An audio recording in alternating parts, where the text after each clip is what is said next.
गुरु मानुष कर जानते।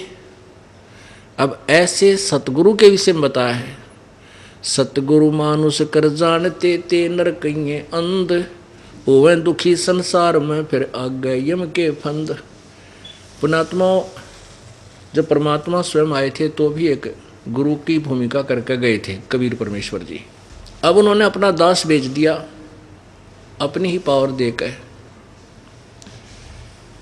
अब उस समय भी हम यही मार खा गए कि हमने उनको भगवान को भगवान नहीं माना और परमात्मा को परमात्मा ना मानकर हम उनको एक संत मानते रहे, जिस कारण से हम भगवान के साथ नहीं जा सके। अब जैसे ये दास परमात्मा कहते हैं गुरु मानुष कर जानते, गुरु को मनुष्य नहीं जाने भगवान मानना चाहिए।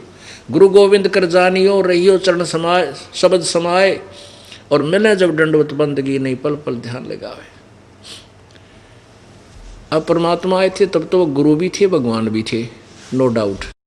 अब ये दास भगवान नहीं है लेकिन उस परमात्मा का दास जरूर है, उसका प्रतिनिधि है, रिप्रेजेंटेटिव है।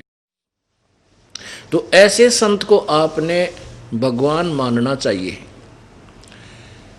मानने का तात्पर्य क्या है कि जैसे एक गणित का प्रश्न आता है ब्याज का ऋण का,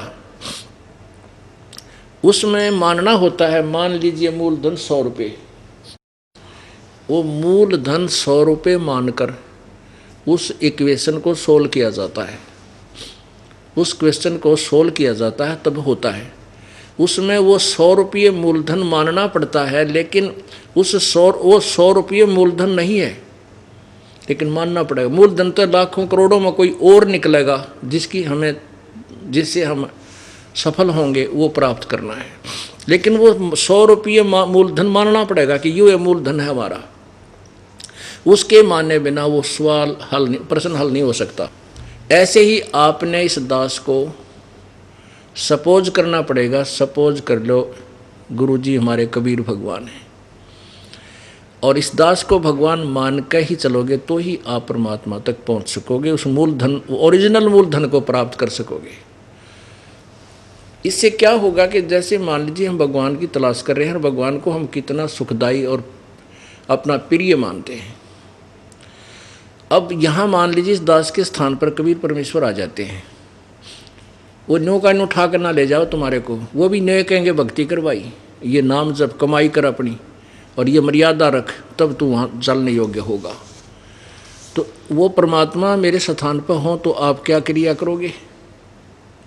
क्या वो आप उसके साथ सामने आकर के वाद विवाद करोगे? क्या उसके सामने आकर के आप झूठ बोलोगे? क्या और मन में खोट रखोगे? नहीं, आँखों में आंसू आने को हो और नम्रता हो, भगवान खड़े, कहीं मेरे से कोई ऐसी क्रिया ना हो जाए जिससे भगवान के दिल को ठेस पहुंच जाए। इस भाव से आपको रहना होगा। जब यहाँ से आप जाओगे आगे, इस दास के रूप में परमात्मा आपको मिलेगा, आपकी वहाँ फिर परीक्षा होगी। अब जैसी आपकी यहाँ मेरे साथ व्यवहार है, ऐसा ही वहाँ भगवान के साथ करोगे, फिर वापस फिर यहीं डूब मरोगे। तो इस दास को आपका जो है ना कर्म बने रहेंगे, आपका भाव ठीक बना रहेगा। इस दास को ये मान कर चलो ये भगवान है हमारे, ये मूलधन सपोज कर लो, और फिर आपका देख कैसे विनम्रता आएगी, आपके अंदर कैसी श्रद्धा होगी, निष्कपटता बनी रहेगी, यहाँ कैसा शिष्टाचार बनेगा कि गुरु जी की आत्मा को ठेस ना पहुँचे। कहते हैं सतगुरु के दरबार में मेरी थर थर काँपे देह, ना जानो किसी बात पर हमारा टूट ना जावे ने, कि किसी बात पर हमारा आपस में कोई फ्रिक्शन ना आ जावे, कहीं मैं भक्ति से हीन हो जाऊँ।